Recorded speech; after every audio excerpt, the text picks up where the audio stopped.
Before we start, a very quick program note.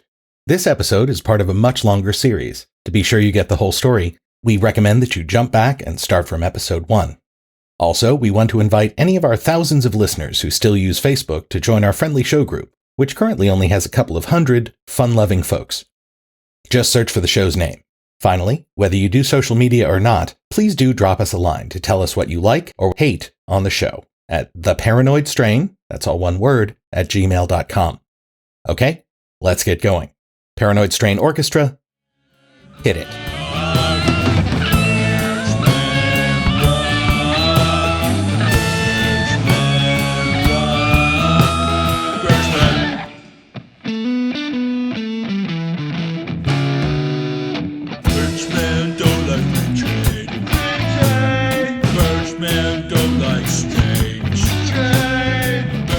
In the 1930s, a series of unforeseen economic issues bankrupted Welch's previously thriving business, and by 1935 he was forced to go to work for his younger brother, whom he had introduced to the candy industry a decade before.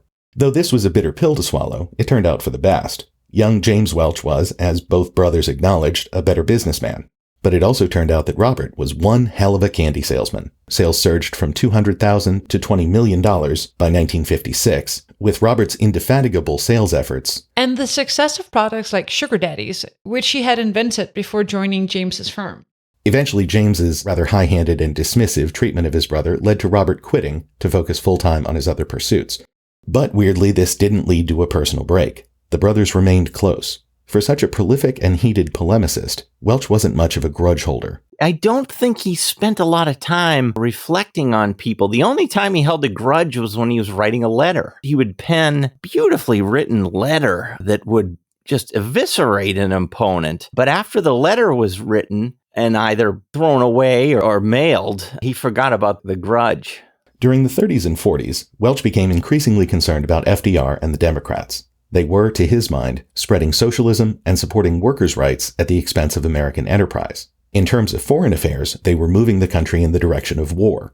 As an isolationist and a businessman, Welch stridently opposed these positions. He went so far as to join the America First Committee, whose standard-bearer was American hero aviator and Nazi sympathizer Charles Lindbergh, and the sole purpose of which was to oppose the U.S. getting into the war against the Germans. America First Committee. Why does that sound so familiar? From this day forward, it's going to be only America first. America first. Oh yeah, that. Now, none of this should be heard to construe young Bob as a closet brown shirt. As Miller notes, even a young Jack Kennedy sent the AFC a $100 check at the time, probably reflecting the influence of his anti-interventionist father. But the key point here is that many in the AFC thought that instead of worrying about fascism, the US should be focused on stemming the spread of international communism. This is also the first point where Welch's unique blind spot when it came to recognizing worrying beliefs in his erstwhile allies came to the fore. There were anti-Semitic members of the John Birch Society. Welch tried to purge them, but Welch was egregious in the slowness of their removal. And he continues to give this blind eye to strident anti-Semites of the old right. He continues to allow them to publish their screeds into the 1960s. He maintains correspondence with them. The fact that they were allowed to be there in the first place demonstrates that Welch tolerated individuals who held abhorrent views about Jews and Judaism. He couldn't run a society based on theories about shadowy string pullers without attracting anti-Semites, which was what happened.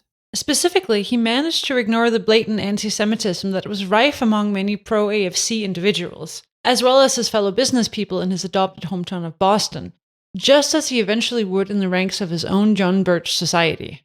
We should probably note at this point that, given his birth at the dawn of the 20th century, in the state of North Carolina, and with an uncle who had served one term in the state legislature, and whose singular achievement was the passage of a state constitutional amendment that eliminated Black North Carolinians' voting rights. Robert himself remarkably did not seem to harbor any of the standard animosities toward blacks, Jews, and other minorities that were endemic to his contemporaries.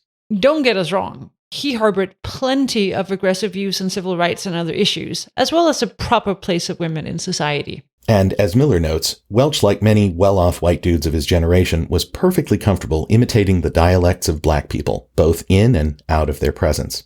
Of course, we have no recordings of these obviously awful interludes, but Dana has bravely offered to reenact Welch's offensive minstrel-style characterizations for us here.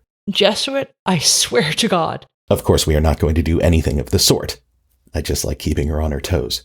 Welch also remained steadfast in his acceptance of African Americans, Jews, and women as important members of his society once it was established, and had warm personal relationships with people of many backgrounds throughout his life. In fact, while the society would be denounced as fascistic by mainstream publications and other institutions throughout their heyday, as D.J. Malloy points out in his The World of the John Birch Society, this label was lazy and really missed the whole point of the Bircher worldview.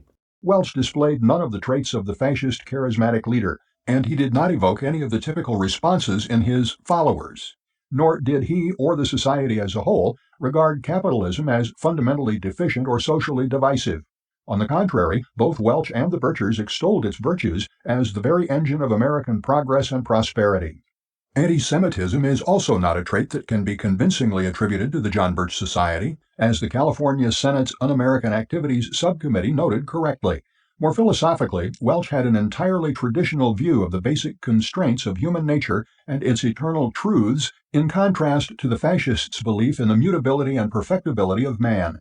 Finally, no ringing declarations of the transcendent power or extraordinary destiny of the folk were to be found embedded in the Society's literature. To be sure, the Birch Society was virulently anti-communist and extremely suspicious about the merits of democracy, other commonly agreed upon fascist traits, but the former view was shared by the overwhelming majority of American society at the time, and the latter had led Welch to embrace not fascism, but an older Republican-based model of American politics. We'll come back to all of this when discussing the John Birch Society's various campaigns, but for now we'll simply notice that Welch's problem in this area stemmed not only from the time and place in which he was born, but also from his gung-ho Americanism, which led him to be suspicious of so-called hyphenism. African American, German American, Italian American, etc. And moreover, the same tendency ended up turning him into a conspiracy theorist. Well, his early life helped make him a conspiracist. He was born in a postbellum South that was very suspicious of the North. His ancestors feared the loss of their social status, the loss of their slaves, the loss of their jobs, the decline of their white supremacy. And even after he had left the South as a young candy manufacturer working in an industry without patents and fearing that his latest confectionery invention would be stolen by the competition, Welch was always in a state of hypervigilance. That Welch's original business was unsuccessful, that also contributed to his insecurity. After he went into business with his brother James, whom he taught everything he knew about the candy business, he discovered that James never considered him a business partner, but simply an employee who deserved a daily wage, but no more. Once Pearl Harbor happened, Welch became convinced that FDR, who he was certain knew in advance precisely where and how the attack would happen, had carried off an illegal coup, bringing the U.S. into a war under false pretenses. He was hardly the only person, either then or today, to believe this conspiracy theory. See our false flag episode. Like Ronald Reagan would a decade plus later, Welch began his career in politics by delivering speeches to essentially any group that would have him. Unlike Reagan, however, Welch was not a particularly commanding or engaging presence at the lectern. In fact, here's Miller's rather nauseating description of the Robert Welch live experience. The papers from the speech would fall from the rostrum to the floor. His persistent cough from all the cigars he loved to smoke would cause him to hack away without regard to the audience. That would produce phlegm. Then he would swallow the sputum, likely turning the stomachs of the attendees. Fuck, Jesuit. Yeah, I know. But the point is, it wasn't Welch's speaking style that mesmerized. It was his prose, and the conspiracies it claimed to unearth, that had speaking invitations flooding in from all sorts of right-leaning and patriotic groups in the post-war period. Another difference, of course, was that unlike Reagan, Welch didn't collect fat speaking fees for his efforts. Yep. Welch was the sort of true believer for whom money just didn't figure into the equation. His life's work was saving free Western civilization from the threat of communism. Getting paid for his efforts wasn't a big consideration. Nor was he seeking personal glory when he made an abortive attempt to run for lieutenant governor of Massachusetts in 1950. But his failure in the Republican primary convinced him once and for all that his influence wouldn't be as a politician, but rather as the nation's foremost promulgator of the ideas that obsessed him. Which brings us to the decade in which the country's obsession with communism reached a fever pitch, the 1950s. And of course, the single person who embodied anti-red sentiment for millions of Americans was one Joseph Tail Gunner Joe McCarthy.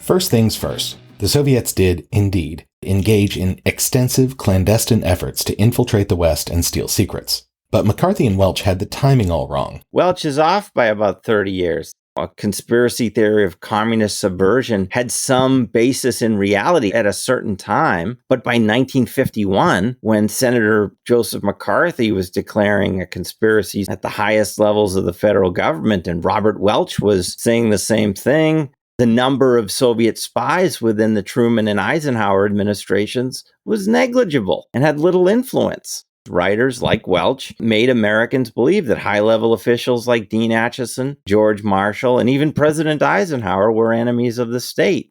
Miller notes that the real heyday of Soviet infiltration of the U.S. started in the 1920s. At the time, the target wasn't government, but rather business secrets. These industrial espionage efforts helped turbocharge Soviet industrialization. Then, of course, came the 1930s, which historians agree was the real golden era of Soviet spying.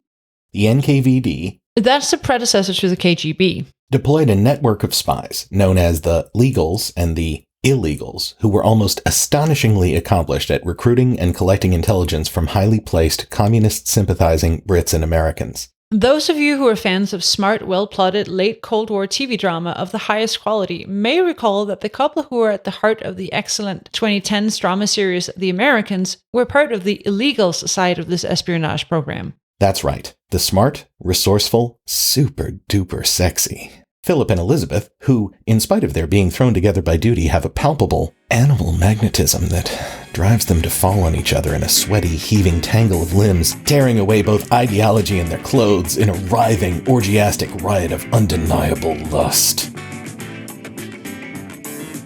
Jesuit? No, he's not responding. Quick hit guy, some cold water? Panel strain, emergency fire hose.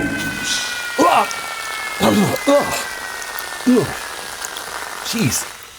Oh. You back with us? Yeah, I'm okay. Anyway, those characters are what the KGB called illegals, agents who silently infiltrate another country. In this case, assigned to portray a married pair of travel agents in DC while actually focusing on doing all kinds of skullduggery, capturing defectors, recruiting or seducing well-placed sources, etc. All the while being like, really? What's the word I'm looking for? Sexy? Yeah, that's it. Legals, meanwhile, were those Russians who had legitimate reason to be in the country in which they were spying. That is, folks who worked in the diplomatic corps, embassy staff, etc. Exactly. And while the show was inspired by a ring of Russian illegals who were exposed in 2010, those recent spies weren't nearly as effective as their counterparts from the 1920s and 30s. The story is detailed in the fascinating The Sword and the Shield, a comprehensive review of Cold War KGB infiltrations of the West based on files smuggled out of the spy agency itself by defector Vasily Mitrokhin back in the 1970s. In other words, this is the best warts and all view we have of how the Soviet spy agency functioned and dysfunctioned during the Cold War.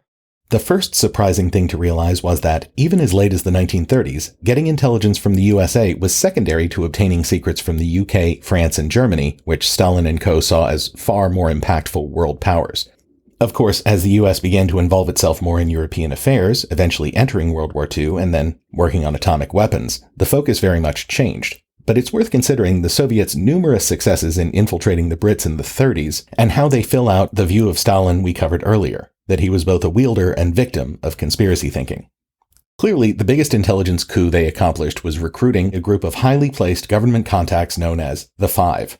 By far the most celebrated of these agents were a group of 5 young Cambridge graduates: Anthony Blunt, Guy Burgess, John Cairncross, Donald Maclean, and Kim Philby. After the release of the enormously popular western The Magnificent Seven in 1960, they were often referred to as the Magnificent Five. These gents delivered an absolutely astonishing volume of incredibly useful information, simply because they were true believers in the great international socialist cause. But that's where the weirdness of Stalin's brain started kneecapping the effectiveness of his own spy agency. The problem was all of the higher-ups in the government believed that the UK must obviously be putting just as much effort into spying on the USSR as they themselves were putting into their British operations. Only this just wasn't true. Neither the UK nor the US really ramped up efforts to spy on the Reds until wartime. But Stalin believed it must be true. So you can see what would have happened, right? Oh, of course. If their UK spies couldn't provide details on the UK's non-existent anti-Soviet spying program, they were ipso facto double agents for the Brits and therefore couldn't be trusted. Bingo. Philby's accurate report that, at the present time, the Hotel, SIS, is not engaged in active work against the Soviet Union, was also, in the centre's view, obvious disinformation. Since the 5 were double agents, it followed that those they had recruited to the NKVD were also plants. One example which particularly exercised the centre was the case of Peter Smollett, who in 1941 had achieved the remarkable feat of becoming head of the Russian department in the wartime Ministry of Information. By 1943, Smollett was using his position to organise pro-Soviet propaganda on a prodigious scale. A vast meeting at the Albert Hall in February to celebrate the 25th anniversary of the Red Army included songs of praise by a massed choir, readings by John Gielgud and Laurence Olivier, and was attended by leading politicians from all parties. Yet because Smollett had been recruited by Philby, he was, in the eyes of the centre, necessarily a plant. His apparently spectacular success in organising pro-Soviet propaganda on an unprecedented scale was thus perversely interpreted as a cunning plot by British intelligence to hoodwink the NKVD. In fact, the book notes the Russians were deeply confused by the fact that all of the intelligence the 5 delivered was so accurate and dependable, but decided that that was part of the whole double bluff. See, kits? Friends don't let friends become conspiracy theorists, especially when those friends are autocratic heads of state.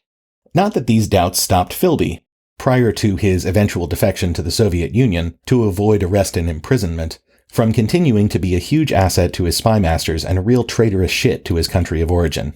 Philby's liaison duties with the CIA allowed him to warn the centre of American as well as British operations against the Soviet bloc, even enabling him to provide the geographical coordinates of parachute drops by British and American agents.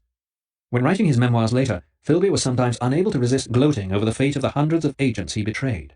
Referring to those who parachuted into the arms of the MGB, he wrote with macabre irony, "I do not know what happened to the parties concerned, but I can make an informed guess."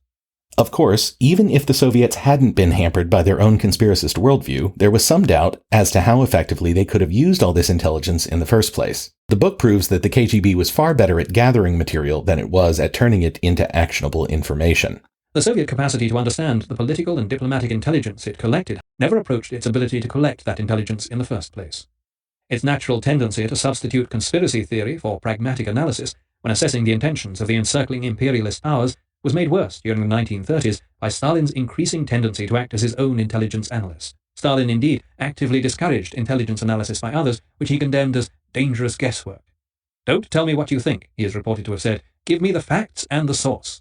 As a result, INO had no analytical department. As usual, the whole apparatus was bent to the whims of Stalin, which means they were delivering a view of reality skewed toward whatever they thought Uncle Joe wanted to hear. And what Stalin wanted to hear was that the biggest threat to the future of the USSR, next to his former rival Leon Trotsky, whom he finally had assassinated in Mexico City in 1940 with a fucking axe. Yeah, aside from Trotsky, the biggest threat was, of course, literally anyone in the Soviet Union who might disagree with Stalin even the tiniest bit about anything. Which leads us to the reason that those legals and illegals who were so effective in the 1930s stopped being so effective, which is that Stalin had them all recalled to the motherland, where most ended up denounced and or shot during the Great Terror of 1936 to 38, along with about 700,000 of their fellow citizens. Among the first to fall under suspicion was the London head of probably the NKVD's most successful illegal residency, Theodor Malye, whose religious background and revulsion at the use of terror made him an obvious suspect. He accepted the order to return to Moscow in June 1937 with an idealistic fatalism. "I know that as a former priest I haven't got a chance," he told Alexander Orlov. "But I have decided to go there so that nobody can say, that priest might have been a real spy after all." Once in Moscow, he was denounced as a German spy, interrogated and shot a few months later. So what about the Soviets' efforts in the US? Well, once they geared up to really develop spies in America, the spy service was once again remarkably successful. In fact, their infiltration is, in retrospect, rather terrifying. Speaking of two of the highest-placed spies, Lawrence Duggan and Harry Dexter White, well, just listen. Henry Wallace, vice president during Roosevelt's third term of office, 1941 to 1945, said later that if the ailing Roosevelt had died during that period and he had become president, it had been his intention to make Duggan his Secretary of State and White his Secretary of the Treasury. The fact that Roosevelt survived 3 months into an unprecedented fourth term in the White House and replaced Wallace with Harry Truman as vice president in January 1945 deprived Soviet intelligence of what would have been its most spectacular success in penetrating a major Western government. The NKVD succeeded nonetheless in penetrating all the most sensitive sections of the Roosevelt administration. Holy shit! Tail Gunner Joe and Bob Welch are sounding more sensible all the time. Indeed. And the book points out that the Soviets were particularly effective when it came to stealing science and technology secrets by turning well-placed scientists and others into informants during the 30s and 40s. In 1939 alone, NKVD operations in the United States obtained 18,000 pages of technical documents, 487 sets of designs, and 54 samples of new technology. Thus, their accelerated development of atomic and eventually nuclear weapons, thanks to stolen plans from the UK and the US. Which, again, seems to make the Red Scare pretty reasonable. Sure, at first glance it seems so, but we remind you of a truism about conspiracy theorists that we mentioned way back in our very first episode. One of the problems of conspiracist thinking is it makes you believe that an enemy who was effective in the past remains exactly that effective and powerful forever, ignoring the fact that nobody stays at the top of their game indefinitely. As we just noted, Stalin kneecapped his own intelligence gathering via his ruthless paranoid purges. It also became tremendously more difficult to develop great legal and illegal embedded agents, either by training Soviets to do the job or by recruiting in the West in subsequent decades.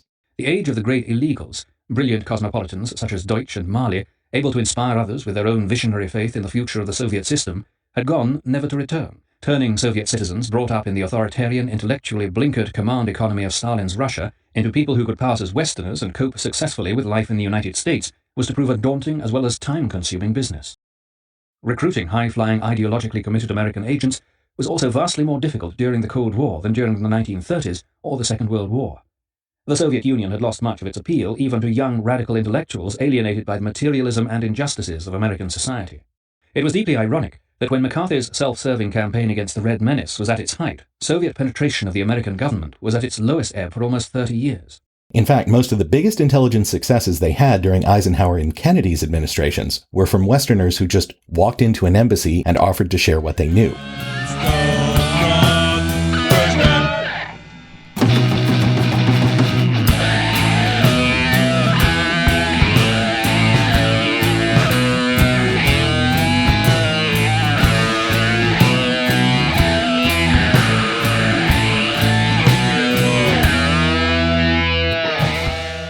Key factor driving Welch's post-war obsession with opposing communism that we hadn't previously considered was that, as Miller puts it, Welch, like millions of Americans, lived in a state of fear. The period we're talking about is just a few years after the first atomic bombs were dropped by the US on Japan. It's funny.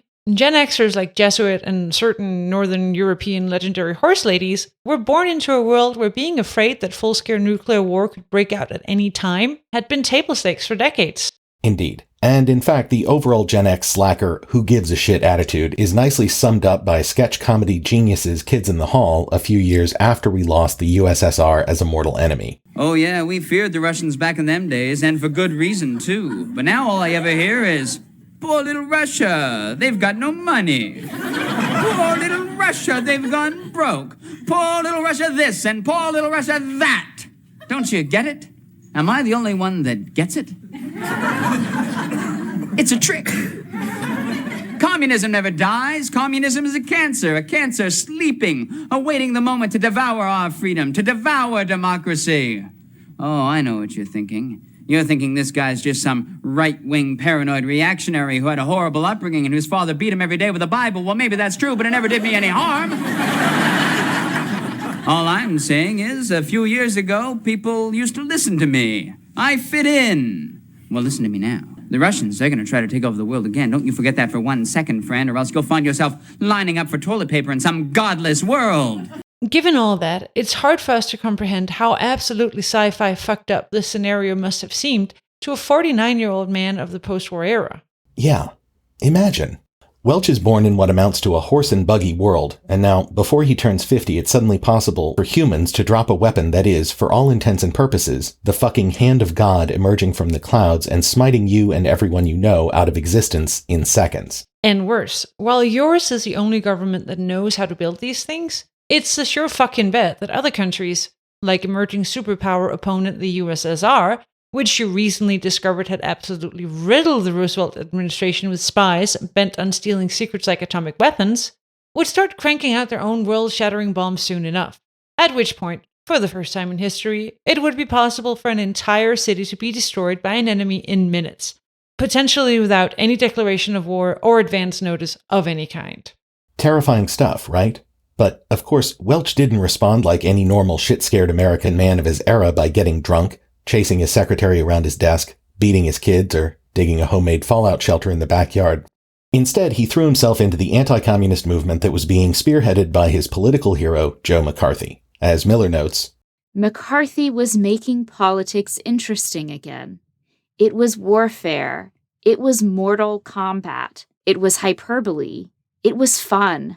The second Red Scare's first major event came when Elizabeth Bentley, also known as the Red Spy Queen, started talking to the House Un-American Activities Committee. We were getting information from the Army, particularly the Air Corps, from the Treasury, from the State Department, from the OSS, from the CIAA, the Rockefeller Committee, from the OWI, or Manpower Commission. I think that about covers it, Senator. Tell us some of your activities when you were a card-carrying member. Well, I think they're the usual activities for a communist member, participating in picket lines, helping in strikes, going on demonstrations to help the unemployed or to other outfits who were demonstrating, reading Communist Party literature. Paying dues? Paying dues, certainly. Did you pay your dues? Yes, I paid my dues. Of course, Bentley's confessions were big news, but they were, in fact, backward-looking. The heyday of her spy circle occurred during the war. By the time she testified in 1948, the Soviets had, for reasons we outlined previously, lost most of their mojo. But McCarthy's raving claim that he had a list of 205 dedicated communists in the State Department of course kicked things into high dudgeon, and Senator Joe and his compatriots on the House Un-American Activities Committee, or HUAC, began conducting hearings investigating every area in which they suspected communist infiltration and subversion, especially Hollywood and various government departments. We covered Nixon's role in the Alger Hiss case, which was a big part of this Red Scare phenomenon, albeit one aimed at a man who was probably an actual spy, which wasn't true for most of the targets. In spite of the fact that they were persecuting and smearing the reputations of innocent people, the HUAC, of course, postured like any bully, claiming those who opposed their activities were the real oppressors, as in this committee-produced propaganda film.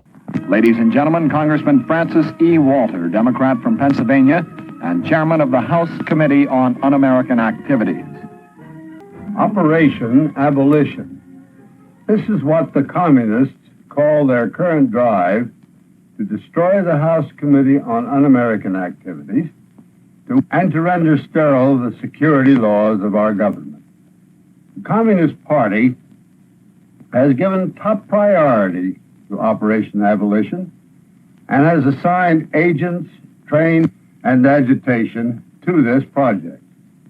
During the next few minutes, you will see revealed the long-time classic communist tactic in which a relatively few well-trained, hardcore communist agents are able to incite and use non-communist sympathizers to perform the dirty work of the Communist Party. Eventually, the whole thing started falling apart when McCarthy took on the U.S. military, accusing various personnel of secret communist leanings. This all came to a head when Joseph Welch, general counsel for the Army, had this famous exchange with the senator. And I want to say, Mr. Welch, that it has been labeled long before he became a member, as early as 1944. Senator, may we not drop this? Let us not assassinate this lad further, Senator. You've done enough. Have you no sense of decency, sir? At long last, have you left no sense of decency? I know this hurts you, Mr. Welch. I'll say it may hurts. I say, Mr. Chairman, as a point of personal privilege, I'd like to finish this. Senator, I think it hurts you too, sir. At that point, the U.S. public had a sort of emperor's new clothes moment, and McCarthy began to be seen as the opportunistic conspiracist that he in fact was. Anti-communism of the McCarthy-Welch variety fell out of fashion, to the point that, ironically, as the KGB history notes, the whole thing ended up serving as invaluable cover for the USSR's limited ongoing efforts to rebuild its infiltration of the U.S. during the latter 50s. McCarthy's raving was so over the top, it made the liberal establishment more likely to ignore the actual, still existing threat. Despite his outrageous inventions and exaggerations, McCarthy rapidly won a mass following. He did so because he succeeded in striking a popular chord. To many Americans, the idea of an enemy within, given plausibility by the convictions of Hiss and Fuchs, followed a year later by those of the Rosenbergs, helped to explain why the United States, despite its immense power, seemed unable to prevent the onward march of world communism and the emergence of the Soviet Union as a nuclear superpower. President Truman's claim in 1951 that the greatest asset that the Kremlin has is Senator McCarthy was, in the long run, to be proved right. McCarthy ultimately did more for the Soviet cause than any agent of influence the KGB ever had. His preposterous, self-serving crusade against the Red Menace made liberal opinion around the world skeptical of the reality of Moscow's secret intelligence offensive against the main adversary. It took some years, however, for the center to grasp the enormous propaganda advantages of McCarthyism. Tail Gunner Joe may have gone away, but Robert Welch was certainly not giving up the fight. Still convinced that internal subversion was the greatest threat to the United States, an opinion that wouldn't waver for the rest of his life. Welch started writing. His first major effort was eventually published in 1951 under the title May God Forgive Us, a broadside outlining Welch's conviction that the Truman administration was rife with communists sabotaging U.S. foreign policy. It sold like hotcakes. Though not as fast as Welch's significant ego thought it should. The book was full of simplistic arguments and exaggerations, but as Miller notes, compared to the nonsensical hyperbole that McCarthy was spewing, May God Forgive Us made Welch appear a scholar and a statesman, at least in the eyes of the right. By 1954, midway through Eisenhower's first term, as McCarthy's popularity and that of his anti-communist crusade was collapsing, Welch became convinced that the president was doing the bidding of Moscow. Please recall, this is General Dwight David Eisenhower, the man who oversaw the Normandy landing and led U.S. forces in Europe in World War II. Welch thought that guy was a secret red. Not only did he think it, he wrote it. He started circulating a long manuscript, what would eventually become a 200-page tome called The Eisenhower Letter, to other conservatives who either shared his convictions or whom he thought could be convinced. The screed would come back to haunt him a few years later, but we'll address that momentarily. In the years after his lieutenant gubernatorial run, Welch adapted his erstwhile campaign committee into a group of like-minded, dedicated, small government, pro-America diehards who would in turn disperse like right-wing dandelions on the wind, establishing small groups across Massachusetts and eventually other states. This, of course, was the original hardcore of what would later in the decade form the John Birch Society. Which leads us to a point that many of you may already have wondered, namely, why is this thing called the John Birch Society instead of the Robert Welch Society? Well, Welch, whatever his other faults, wasn't much of a self-aggrandizing megalomaniac. True believer? Sure. Easily convinced of huge conspiracies on flimsy evidence? No doubt. But he's not the kind of dude who needed to plaster his name all over everything. In fact, far from leveraging the society for his own glorification or as a cash cow, Miller notes the Birch Society by the end of his life had essentially eaten the significant fortune Welch made in his first career as a candy executive. He took no salary, poured most of his earnings into the JBS, and at his death barely left his widow enough to live on. But much more important was what the actual historical John Birch represented for Welch. That is, the avatar of the sort of American who would be needed to fight the crucial anti-communist battles of the future.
There are known knowns, known unknowns, and unknown unknowns. But there are also unknown knowns. The ancient and esoteric order of the Jackalope is a secret society devoted to unearthing and sharing this forgotten knowledge. Each episode, we take one of these strange stories and share it with you. No topic is off limits, except for the obvious. Available wherever fine podcasts are sold.